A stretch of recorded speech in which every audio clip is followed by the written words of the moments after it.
La communication. On va faire une petite introduction là-dessus, en short. Alors, il y a deux types de communication.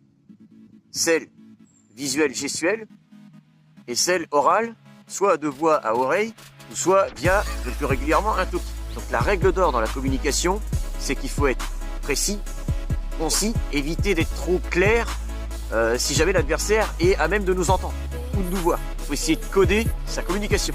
Moi, ce que je vous recommande, c'est d'avoir un processus qui est toujours le même, que ce soit en gestuel ou à l'oral. Je désigne déjà les concernés de mon squad ou de mon équipe, dans un ordre réfléchi évidemment. Ensuite, je désigne l'objectif et ensuite, je montre l'action. Par exemple, je veux que deux collègues à moi forment un binôme et aillent dans telle direction.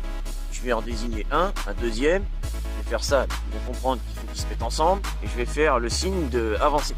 Chez nous, c'est ça. Si par exemple, je montre que j'ai vu des adversaires, eh bien, je vais faire ça dans la zone concernée, distance en dizaines de mètres. Donc, si je te fais 4, ça veut dire 40 mètres. Ensuite, le nombre d'adversaires.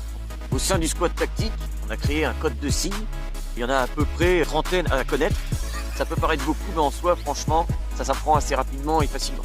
Donc, ils vont inclure forcément toutes les choses de base d'un squad. Ensuite, au niveau oral, on va avoir beaucoup d'abréviations pour pas que l'adversaire comprenne ce qu'on dit. Si par exemple, je demande un tir groupé, je vais faire TG. Et encore une fois, ça rejoint ce que je vous disais, précis, concis.